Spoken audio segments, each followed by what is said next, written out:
महाभारत युद्ध का सबसे बड़ा पराक्रमी योद्धा एक है, उसका नाम है कर्ण।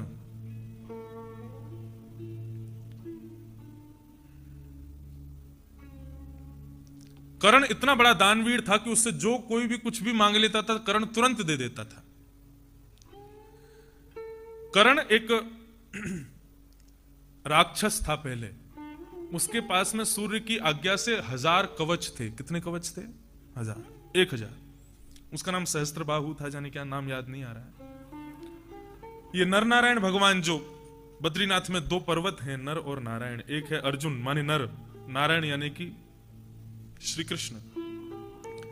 ये नर नारायण रूप में उस सहस्त्रबाहु के साथ में युद्ध करते हैं और हर बार युद्ध में उसका एक कवच काट देते हैं। इन्होंने उसके 999 कवच काट दिए दोनों ने मिलकर, उसका एक कवच रह गया था बस। जैसे ही एक कवच रह गया तो सूर्य पुत्र है, सूर्य ने उसको अपने पास छुपा लिया। जब कुंती ने एक संत के द्वारा प्रदत्त श्लोक का गान किया तो सूर्य प्रकट हो गए और सूर्य को ना चाहते हुए भी अपना पुत्र कर्ण उनको देना पड़ा। ये कथा तो पता है ना सबको, कि एक संत ने कुंती की सेवा से प्रसन्न होकर के उनको एक श्लोक दिया था। बोले कि तुम इस श्लोक को गा करके जिस देवता को पुकारोगी वो तुम्हारे सामने आ जाएगा। तो उन्होंने कहा कि ये संत तो ऐसे ही बोलते, कुछ नहीं होता। श्लोक गाया, बोले सूर्य आ जाए, तो सूर्य प्रकट हो गया। कुंती छोटी सी तो बोली आप चले जाओ, मैं तो ऐसी टेस्ट कर रही थी कि इसमें कुछ है कि नहीं। बोले देवी हम आए हैं और आपको जो श्लोक मिला है उसका ये भाव है कि जिसने बुलाया है उसको कुछ तो देना पड़ेगा, मांग लीजिए क्या चाहिए। बोले मुझे कुछ नहीं चाहिए, आप जाओ।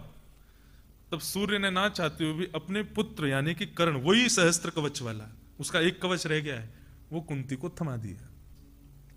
कुंती बोली इतनी छोटी सी अवस्था में मैं छोटे से बालक को पालूंगी, लोग मेरे ऊपर लांछन करेंगे। तो उसने लता पत्रों में लपेट करके और गंगा जी में बहा दिया। तब एक राधे नाम की कन्या ने कर्ण का पालन पोषण किया और वही बड़ा होकर के कौरवों का मित्र बन गया। लेकिन पुत्र किसका है? कुंती का। तो कर्ण के पास में एक विद्या है कि वो, एक उसका गुण है कि उससे जो कोई भी कुछ मांग ले वो दे देता। एक कथा आती है कि एक ब्राह्मण था, वो मरने वाला था, तो उसने अपने पुत्र से कहा कि मेरा अंतिम संस्कार चंदन की लकड़ी से करना, चंदन की लकड़ी की चिता होनी चाहिए। ठीक है, ये गए दुर्योधन के पास जाके कहा हमारे पिताजी के अंतिम संस्कार के लिए चंदन की लकड़ी चाहिए। तब दुर्योधन ने कहा चंदन की लकड़ी तो मेरे पास व्यवस्थित नहीं है, लेकिन हां तुम कर्ण से मांगोगे तो कर्ण कहीं ना कहीं से दे देगा। कर्ण के महल में गए, कर्ण से जाकर के मांगा कि भाई चंदन की लकड़ी चाहिए पिता के अंतिम संस्कार के लिए। तो कर्ण का पूरे महल में जितनी भी लकड़ियां थी वो चंदन की थी। तो ऐसा वर्णन आया उसने अपने घर की चौखटें, अपने दीवार के खिड़कियों की चौखटें सब तोड़वा दी उसने और तोड़वा करके वहां चिता के लिए भेज दी। इतना बड़ा दानवीर था। इंद्र रूप बदल करके रणभूमि में आ गया, ब्राह्मण बन के आ गया। आज कर्ण युद्ध करने के लिए जा रहा था, सामने एक ब्राह्मण को देखा, तुरंत अपने सारथी को कहा रुक जाओ। सारथी बोला महाराज आप कहीं फंस मत जाइएगा, ये ब्राह्मण है और ब्राह्मण को देखते ही आप उसको लुटा देते हैं जो वो मांगता है। कर्ण ने कहा क्या चाहिए विप्र देवता? बोले जो मांगूंगा सो दोगे। बोले जो मांगोगे सो दूंगा। बोले अपने कुंडल और कवच मुझको दे दो। जैसे ही कवच मांगे हैं कर्ण के नेत्रों से अश्रुधार बहने लगी। बंधुओं, कर्ण का चरित्र इतना निर्मल है। मानव अपने जीवन में पंच आग्नि तापता है। पंच आग्नि तापने का मतलब पता है? 5 बार उसके जीवन में मृत्यु के समान कष्ट आता है और वो उसको पार करना ही पड़ता है। ये शास्त्र आज्ञा है। 5 बार उसके जीवन में, पूरे जीवन काल में 5 बार ऐसी स्थिति आएगी कि मृत्यु से भी ज्यादा गया गुजरा उसका समय आ जाएगा और वो उसको पार करना ही पड़ेगा। उसको बोलते हैं पंचाग्नि तापना। कर्ण के जीवन में वो ये 5वीं अग्नि थी। पहली अग्नि कब आई? बोले जब जन्म लेते ही मां ने उसको खुद से दूर कर दिया, सहा कर्ण ने। जब बड़ा हुआ तब उसको पता चल गया कि कुंती मेरी मां है, तो कभी कभी कुंती से आशीष लेने के लिए जाया करता था। दूसरी अग्नि उसने अपने जीवन में तापी जब द्रौपदी के स्वयंवर में कर्ण गया, और कर्ण इतना पराक्रमी था कि वो केवल मत्स्य भेद नहीं करता, उसके बाण, उसके धनुष से निकला हुआ बाण उस मत्स्य की तो आंख का भेदन करता ही, बल्कि तारामंडल में भी एक मत्स्य है उसका भी भेदन कर देता। और यदि उसका भेदन हो जाता तो प्रलय आ जाती। इसलिए भगवान ने ऐसी लीला रची कि कर्ण को स्वयंवर में प्रवेश ही नहीं करने दिया। पराक्रमी होते हुए भी कर्ण को वहां नहीं आने दिया गया। बोले तुम्हारी जात पात का कुछ पता नहीं है, निकलो यहां से बाहर। दूसरी पंचाग्नि तापी, तीसरी पंचाग्नि तापी। जब रणभूमि में प्रवेश कर रहे थे तो ऊपर कुंती खड़ी थी। पहले अर्जुन निकला, अर्जुन ने प्रणाम किया, कुंती ने आशीष दिया, विजयी भव। युधिष्ठिर निकला, कुंती ने आशीष दिया, विजयी भव। भीम नकुल सहदेव निकले, कुंती ने आशीर्वाद दिया, विजयी भव। पीछे से कर्ण आने लगा। किसी को नहीं पता है कि वो उसकी मां है, केवल कृष्ण को, कर्ण को और कुंती को, ये तीनों ही का हैं और तीनों ही अद्भुत हैं। इनको पता है कि ये माता पिता हैं, माता पुत्र हैं। कर्ण मन में विचार करने लगा, मेरे 4-5 भाइयों को विजयी भव का आशीष दिया, मुझे भी देगी मां। और जैसे ही रणभूमि में प्रवेश किया, अपनी मां की ओर हाथ जोड़ करके प्रणाम करता है, मां मैं युद्ध करने जा रहा हूं, मुझे आशीर्वाद दो। कुंती के हाथ कांपने लगे, कैसे कह दूं विजयी भव? कुछ नहीं, बस हाथ ऊपर करके आशीर्वाद दिया। तब कर्ण के नेत्र सजल हो गए कि आज भी मुझे अग्नि तापनी पड़े। मेरी मां ने मुझे विजयी भव का आशीष नहीं दिया। ये कैसा माता पुत्र का प्रेम है। और अब पंचाग्नि तापने के लिए 5वां अग्नि, जब इंद्र सामने ब्राह्मण का रूप धारण करके खड़ा और कहता है कि अपने कान के कुंडल और कवच मुझको दे दो, जिससे कर्ण बचेगा, वो ही मांग लिया। तब सारथी पैर पकड़ लेता कर्ण के, प्रभु आप कवच मत दीजिएगा।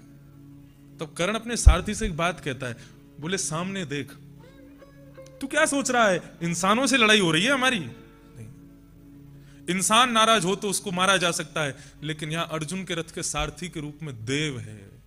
देव नाराज है, उसको कैसे मनाऊं मैं?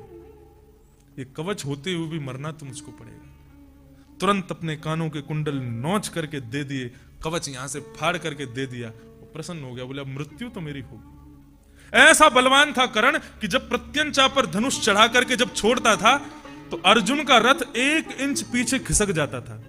जब अर्जुन का रथ पीछे जाता था, भगवान खड़े होकर के ताली बजाते थे, वाह भाई, कर्ण का बल देखा तुमने? अर्जुन कहता मैं दिखाता हूं। बाण निकाल करके प्रत्यंचा चढ़ा के जैसे कर्ण के रथ पर छोड़ता था तो कर्ण का 10 हाथ पीछे खिसक जाता था। देखा देखा आपने मेरा बल देखा? भगवान बोले हाँ तुम्हारा ठीक है। कर्ण ने फिर से बाण चलाया तो 1 इंच फिर पीछे खिसक गया। बोले मानना पड़ेगा भाई, कर्ण का बल देख रहे हो तुम? अर्जुन बोला तुम साइड किसकी हो, मेरी की उसकी? मैं 10 हाथ पीछे खिसकाता हूं, तुम कहते हो कि हाँ ठीक है। वो 1 इंच खिसकाता, तुम कहते हो बहुत बलवान है। क्या बात है, मतलब वहीं चले जाओ ना तुम भी। भगवान बोले अर्जुन तो शुक्र मना कि मैं और तेरी ध्वजा पर बैठे हुए हनुमान जी अगर कर्ण के रथ में होते ना तो तू कर्ण के रथ को 1 इंच भी पीछे नहीं खिसका पाता। तीनों लोगों का भार लेकर के मैं बैठा हूं और अनंत बलवान हनुमान जी तेरे छत्र पर बैठे हैं। इतना बलवान, इतना बल धारण करके इस रथ को 1 इंच पीछे खिसकाना भी बहुत बड़े पराक्रम की बात है। अर्जुन के कर्ण के रथ पर तो केवल कर्ण खड़ा है, उसको पीछे खिसकाना कोई बड़ी बात नहीं है। कर्ण बहुत बलवान था, लेकिन उसने जीवन में पंचाग्नि तापी। बंधुओं देखो, जीवन में जो कष्ट आते हैं ना, वो कष्ट को अग्नि की तरह ही समझना, वो आपको झेलनी ही पड़ेगी। स्वामी विवेकानंद कहते हैं यदि आपके जीवन में प्रतिकूल परिस्थिति नहीं आ रही है तो आप कुछ गलत कर रहे हो। कितनी बड़ी बात। सब कुछ आपके अनुकूल हो रहा है, जैसा आप चाहते हो सब कुछ वैसा हो रहा है, तो समझ लेना कुछ तो गड़बड़ है। और आप जैसा करते हो उसका विपरीत होता है, उल्टा होता है, तो समझ लेना अब सब ठीक है। मतलब विपत्तियां आ रही हैं तो इसका मतलब ठीक है, भगवान की कृपा है, भगवान देख रहे हैं।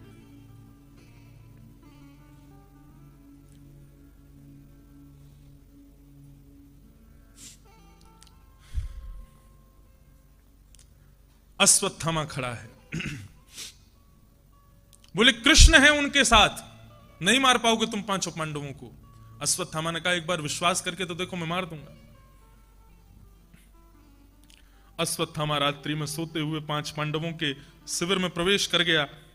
भगवान को पहले ही पता चल गया था अश्वत्थामा आने वाला है, तो पांडवों को उठा करके कहीं और ले गए, लेकिन द्रौपदी के 5 पुत्र वहीं सो रहे थे।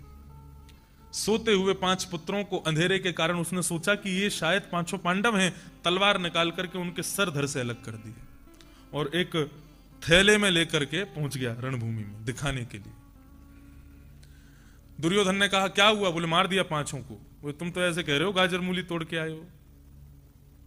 अरे महाभारत युद्ध की बड़ी बड़ी तिमिंगिल मछलियां भीष्म पितामह आदि भी जिनका बाल बांका नहीं कर सके, तुमने मार दिया उनको। बोले मुझे पता था तुम विश्वास नहीं करोगे, इसलिए उनके सर लेके आया हूं, दिखाओ।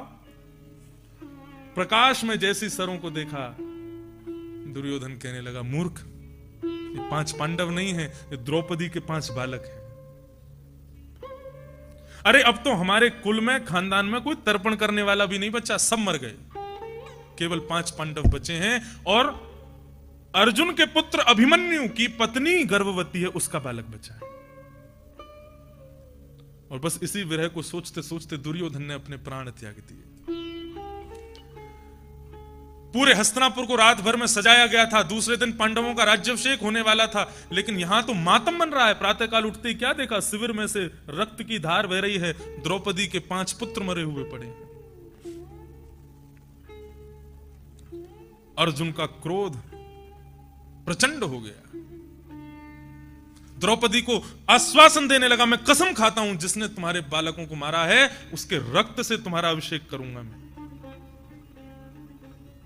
भगवान उसका हाथ पकड़ रहे बोले अर्जुन नहीं, ऐसे नहीं बोलते, क्रोध में कोई निर्णय नहीं लेते। अर्जुन बोला आज मुझे बोलने दो कृष्ण, आज तो मैं जीवित नहीं छोड़ूंगा। निर्दोष बालकों को मार दिया सोते हुए। भगवान बोले कोई बात नहीं, बाद में लौट के तू मेरे पास ही आएगा तू। 3 लोग बचे थे, कृतवर्मा, अश्वत्थामा और एक और बचा था। कृतवर्मा के पास गए तो पता चला उसने तो किया ही नहीं है, तब बचा अश्वत्थामा। भगवान को भी संदेह होगा, बोले अश्वत्थामा नहीं किया है। जैसे ही अश्वत्थामा के पास जाने लगे, अश्वत्थामा को लगा इनको पता चल गया है मैंने मारा है, तुरंत अपने धनुष बाण लेकर के रथ में बैठ करके दौड़ने लगा कायरों की तरह। भगवान बोले अर्जुन इसने ही मारा है, कायरों की तरह भाग रहा है। अश्वत्थामा ने कुछ नहीं देखा, अपना बाण निकाल करके ब्रह्मास्त्र का अभिमंत्रित करके हुए अर्जुन की ओर छोड़ दिया। सूर्य के समान तेज प्रकट होने लगा, अश्वत्थामा का ब्रह्मास्त्र अर्जुन की ओर जाने लगा। भगवान के चरण पकड़ लिए, बोले मुझे बचाओ। बोले तू भी ब्रह्मास्त्र छोड़। अर्जुन ने भी ब्रह्मास्त्र छोड़ा, दोनों टकराकर शांत हो गए, समाप्त हो गए। अर्जुन ने दौड़ करके अश्वत्थामा के केशों को पकड़ लिया, उसके हाथों को बांध करके रथ के चक्के से बांध दिया और घसीटते हुए लेके जा रहा है। कौन है अश्वत्थामा?